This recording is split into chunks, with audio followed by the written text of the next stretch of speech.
Urea വിഷമാണ്. Urea അടങ്ങിയ മൂത്രം പാനം ചെയ്യുന്നത് അപകടകരമാണ്. കുട്ടികളോട് മൂത്രം കുടിക്കാൻ ചിലർ പറയുന്നുണ്ട്. ആപൽക്കരമായ ഇത്തരം ദുരാചാരങ്ങൾ കർശനമായി തടയണം.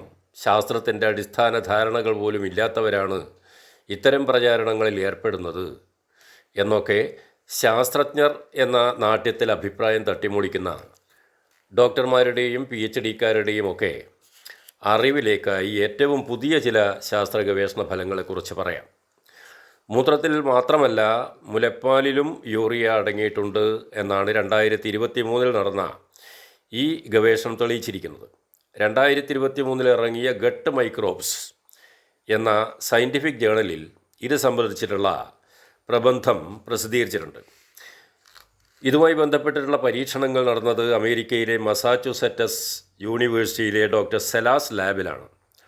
Doctor David A Sela, Xiao Meng Yu എന്നീ ശാസ്ത്രജ്ഞരുടെ നേതൃത്വത്തിൽ നടന്ന ഗവേഷണമാണ് ഈ പുതിയ അറിവ് ശാസ്ത്രലോകത്തിന് നൽകിയിരിക്കുന്നത്. നാഷണൽ ഇൻസ്റ്റിറ്റ്യൂട്ട്സ് ഓഫ് ഹെൽത്ത് ആണ് ഇതിനാവശ്യമായിട്ടുള്ള ഫണ്ടിങ് നടത്തിയിരിക്കുന്നത്.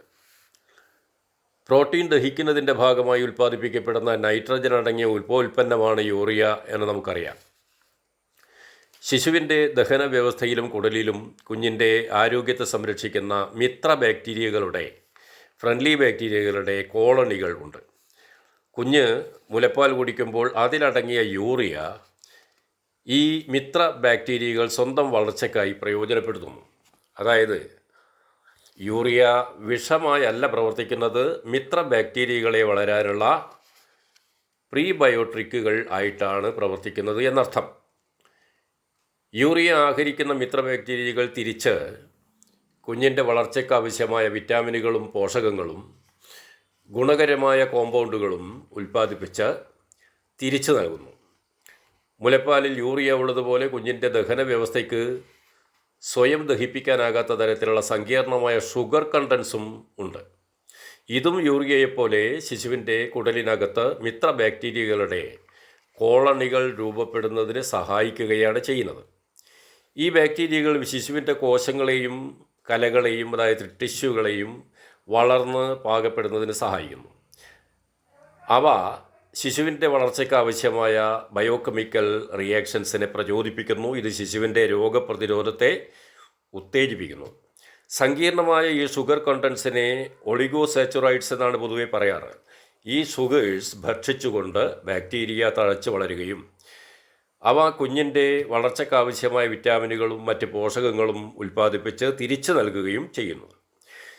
ശിശുവിൻ്റെ കുടലിലെ സൂക്ഷ്മാണു സംഘാതത്തിൽ ബിഫിഡോബാക്ടീരിയം ഇൻഫൻറ്റൈസ് എന്ന പ്രത്യേകതരം മിത്ര ബാക്ടീരിയകളുടെ സാന്നിധ്യം ഗവേഷകർ നേരത്തെ തന്നെ കണ്ടെത്തിയിട്ടുള്ളതാണ്. ഈ ബാക്ടീരിയകൾ ഉൾക്കൊള്ളുന്ന എൻസൈമുകൾ യൂറിയയെ വിഘടിപ്പിക്കുന്നു. യൂറിയയെ വിഘടിപ്പിക്കുന്ന എൻസൈമാണ് യൂറിയേസ്. കരളിലാണ് യൂറിയ ഉൽപ്പാദനം നടക്കുന്നത്. ഈ യൂറിയ മൂത്രത്തിൽ എത്തുന്നത് പോലെ മുലപ്പാലിലും ഉണ്ട്. ഗവേഷകനായ ഡോക്ടർ സെല പറയുന്നത്, മിത്ര ബാക്ടീരിയ എങ്ങനെയാണ് പോഷകങ്ങളുടെ ഉൽപ്പാദനത്തെ സഹായിക്കുന്നത് എന്ന കാര്യം നാം മനസ്സിലാക്കിയാൽ ആരോഗ്യമുള്ള കുഞ്ഞുങ്ങൾക്ക് മാത്രമല്ല പലവിധ രോഗാവസ്ഥകളിൽപ്പെട്ട കുഞ്ഞുങ്ങൾക്ക് പോലും ഇതെങ്ങനെ പ്രയോജനപ്രദമാകുന്നു എന്ന കാര്യം നമുക്ക് മനസ്സിലാകും എന്നാണ്. അതായത് ഈ യൂറിയ രോഗാവസ്ഥയിലുള്ള കുഞ്ഞുങ്ങളുടെ പോലും ആരോഗ്യത്തെ സംരക്ഷിക്കുകയാണ് ചെയ്യുന്നത് എന്നർത്ഥം. ഗർഭസ്ഥ ശിശു 7 മാസക്കാലം കുടിക്കുന്നത് യൂറിയ അടങ്ങിയ സ്വന്തം മൂത്രമാണ് എന്ന സത്യവും യൂറിയയെക്കുറിച്ചുള്ള ഏറ്റവും പുതിയ ഇത്തരത്തിലുള്ള ഗവേഷണങ്ങളെക്കുറിച്ചൊന്നും പഠിക്കാൻ മെനക്കെടാത്ത ചില ഡോക്ടർമാർ ആധികാരിക ഭാവത്തിൽ അസംബന്ധങ്ങൾ വിളിച്ചു പറയുകയാണ്. അത്തരക്കാരെയാണ് നാം സൂക്ഷിക്കേണ്ടത്. നന്ദി.